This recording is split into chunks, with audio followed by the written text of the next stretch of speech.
Hi, I'm Tina. I'm Ross. And today we have a special video in honor of the Queen's Platinum Jubilee. So we've been watching a few things on YouTube and on the news about the Platinum Jubilee. It looks like it would be a lot of fun to be there in person. Everything looks so decorated. So we thought in honor of that, we would try making a special dish. And I looked up the recipe for Coronation Chicken. So this dish was served at Queen Elizabeth II's coronation in 1953. And so it's like reminds me of a chicken salad with curry in it. And so I found a recipe on BBC Good Foods. I'll leave it down below if you want to take a look at it. It was called an easy Coronation Chicken. And I noticed there were a lot of variations to this recipe. So I just went with this one. It was easy to pick up the ingredients. So we're going to give this a try and see how it tastes. I've had something similar years ago. It was a slight variation on this, but I don't think it was called Coronation Chicken. I don't remember what it was called, but it seems very similar. Mm-hmm. And I also wanted to point out a funny thing that happened to me today. Yesterday I had knocked some stuff off my table, and this morning I noticed that there was something shining and catching my eye that hadn't been picked up. I thought, oh, it looks like I dropped a dime. Let me pick that up. And I picked up, I thought, wow, this feels kind of lightweight. And then I looked at it closer and realized that it had Queen Elizabeth II on it. So this is a Canadian 10 cents, which looks very similar to our dimes. I don't know if you can see a close-up of that, if it will zoom in and focus. But yeah, I just thought that was kind of funny to pick up a coin that had Queen Elizabeth II on it today. And, you know, occasionally we do get Canadian currency as change back, but not very often, so that was kind of funny. Yeah. And we also have a couple of our plush corgis here. This one is actually one that Ross picked up for me that I wanted from Buckingham Palace. He ordered it online for me, so it's got the little medallion and everything. It's been quite a few years ago, I think, that you got me this. But, I think so. Yeah. And, of course, we have Finn, who would also like to celebrate, but he can't have Coronation Chicken. But he did get some boiled chicken while I was making this recipe, so he definitely got to benefit from this. Yeah, it was corgi safe.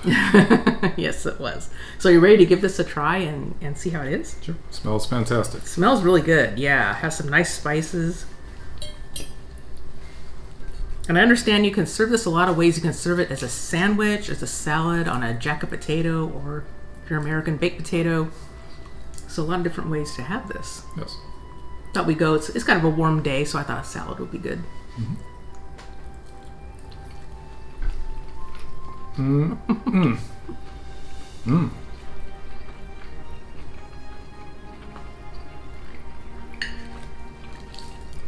You like it? Yes, I like it very much. Good. I was just curious how this particular type of chicken, and you have sultanas. Mm-hmm. Or golden raisins here. Golden raisins. There was only one box I could even find. Yeah. What we're having right now, how often would you actually have this, say, in a salad if it wasn't, say, for this particular event going on right now?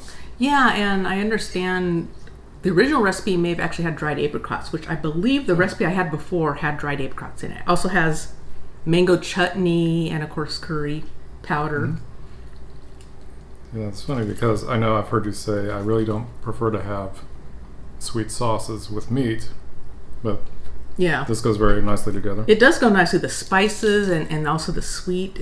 And I was a little worried because I thought I had picked up curry powder, and I think it was called something like curry seasoning. It pretty much had the same ingredients in it, but it looked like it was maybe heavy on the cumin, which, if you know me, cumin is not always my favorite spice. It depends on the level of it, but I feel like with all the other spices mixed in there, it's not noticeable and it's toned down. So yes. I do enjoy this. Yeah, it's very good.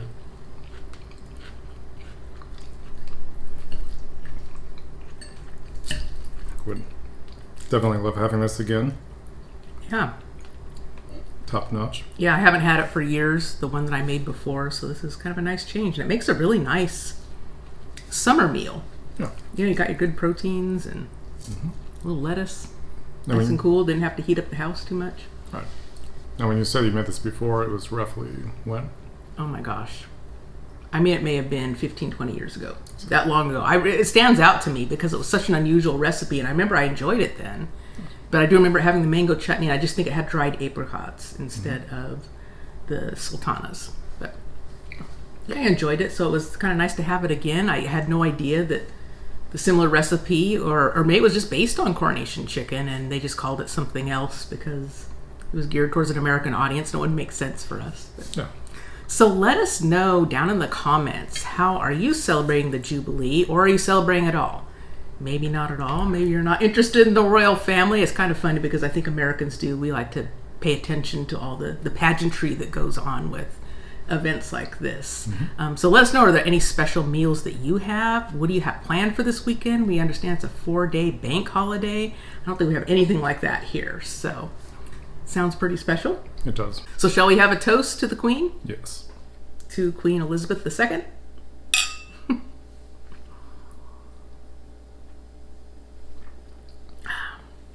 Delicious. So if you like food reactions and food tastings, feel free to give this video a thumbs up and subscribe to our channel. And until next time, bye-bye. Bye.